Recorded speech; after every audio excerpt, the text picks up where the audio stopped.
সে এক সময় ছিল, হয় জ্যোতি বসু, না হয় বুদ্ধদেব ভট্টাচার্যই যে ভোট রাজনীতিতে সিপিআইএমের মুখ, এ কথা রাজ্যবাসীকে আলাদা করে জানান দেওয়ার কোনো দরকার ছিল না।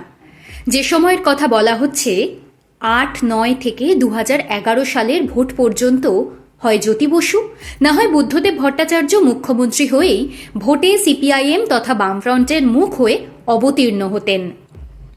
কিন্তু কালের নিয়মে অনেক কিছুই বদলায়, সিপিআইএমেও বদলেছে। 2011 সালের হারের পরে অঙ্ক বদলাতে শুরু করে।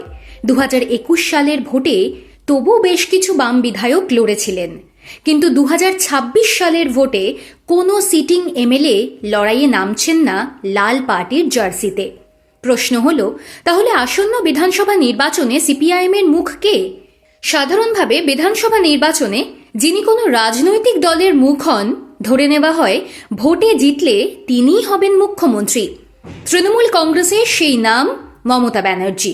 বিজেপিতে কোনো মুখ্যমন্ত্রী পদপ্রার্থী নেই ঠিকই, তবে আছেন বিরোধী দলনেতা শুভেন্দু অধিকারী। তবে রাজনৈতিক মহল মনে করে বিজেপিতে সেরা মুখ যিনি, তার নাম নরেন্দ্র মোদী। তাহলে সিপিআইএম বা বামফ্রন্টে এই মুখকে কাকে সামনে রেখে লড়াই করবেন বামফ্রন্টের সদস্য সমর্থকেরা? কিংবা যারা বামফ্রন্টের পুনরুত্থানের স্বপ্ন নিয়ে ভোট দিতে যাবেন, তাদের চোখের সামনে ভেসে উঠবে কার মুখ? বামপন্থীরা সবসময় ব্যক্তির আগে দলের কথা বলেন, তাই কোনো একজনের নাম তারা ঘোষণা করবেন না, এটাই দলের দস্তুর।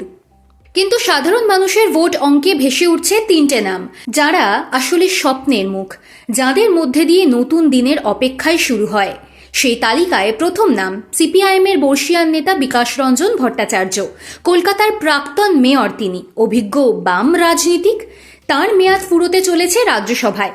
তবে সাম্প্রতিক কয়েক বছর সাধারণ মানুষের স্বার্থে আইনজীবীর পোশাকেই দেখা গিয়েছে তাঁকে। সব মিলিয়ে জনপ্রিয়তা যথেষ্ট।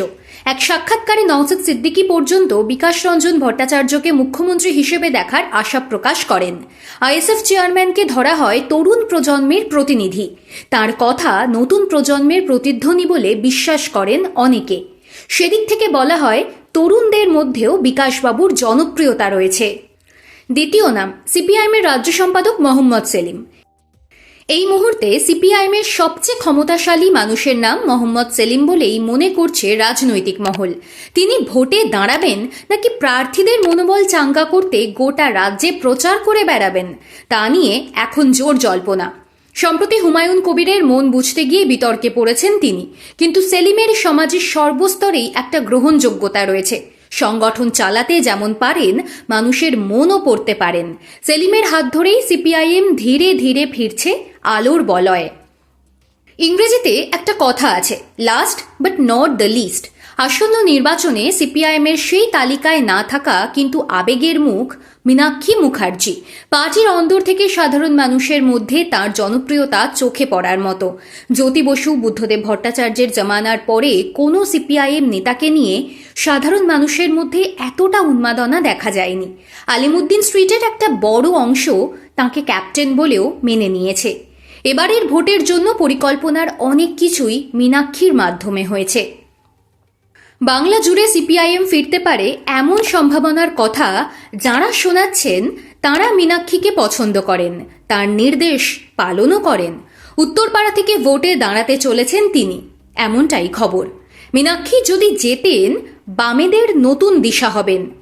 আসলে কে মুখ হবেন তা ঠিক ঘোষণা করার মতো বিষয় নয়। মানুষ কাকে গ্রহণ করবে সেটাই ঠিক করবে মানুষই। সিপিআইএমও তাই ভোটের আগে আলাদা করে কারোর নাম তুলে ধরতে নারাজ। সেই ভার তারা জনতা জনার্দনের উপরেই ছাড়ছে।